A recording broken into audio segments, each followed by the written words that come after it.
What is up guys, super quick video today. I'll be telling you 5 of my top tips for night photography based on my experience over the years shooting and how I think you can improve it really quickly with just 5 simple tips. So let's dive straight in.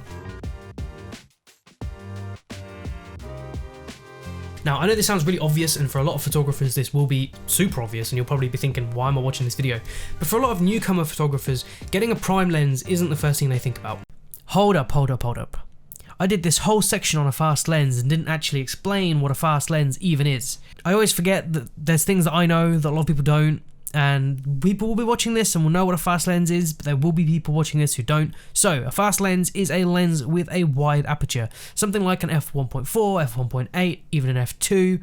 It means you can open up the aperture really wide and then you can let in as much light as possible. Okay, that's basically what a fast lens is. Let's get back to the video. A lot of people want to get a big zoom lens because it looks big, it looks impressive, but prime lenses for nighttime photography are a must.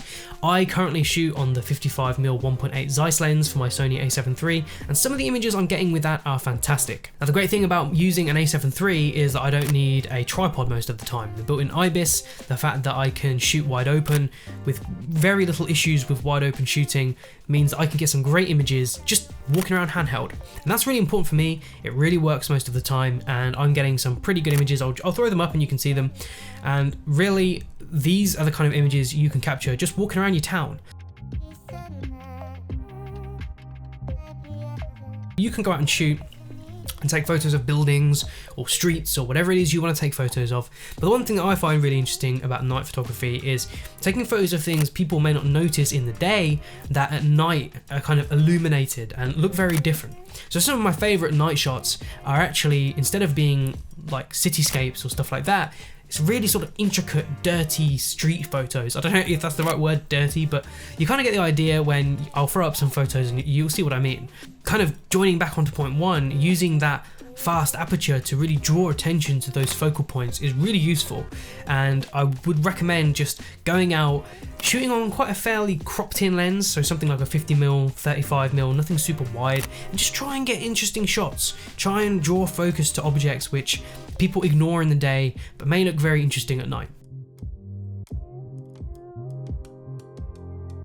So at night time, most things are kind of grey, blue, you get those kind of interesting hues, and you can obviously change your white balance to be more blue anyway. But if you're walking around and you see that a window is red or orange or something like that, I always find that these colours look really interesting in night photography. So you can really use objects that are illuminated in interesting colours, whether or not that's a car light, whether or not that's a traffic light, whether or not that's a light coming from someone's window, or just objects that are these colours can look really interesting contrasted with those night colours, those blues and greys. So go out and try to take photos of things which are complementary or even contrasting to those night colours, and you'll notice that your shots start to get really quite interesting. I live in a small town, and for a very long time I was telling myself, I don't see anything here worth taking photos of. But what you always forget as a photographer is that where you live or the opportunities around you are not what other people see. You know, where I live may not be a big city, thriving and energetic, but it's still got interesting elements to it that a lot of people don't see, and a lot of people in cities won't see, or people that live at the coast won't see, or people that live in completely different countries won't see. So just go out and shoot. Where you live has more culture than you think. It has more sort of texture than you think. So just go out, shoot, experiment, and that would be probably my most important point of all these 5 is don't underestimate what's around you and go out and just shoot.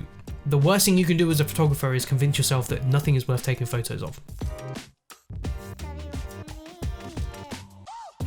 So there's a lot of photographers who won't want to shoot in the rain, or won't want to shoot in the snow, or won't want to shoot in wind, a storm, I don't know, whatever.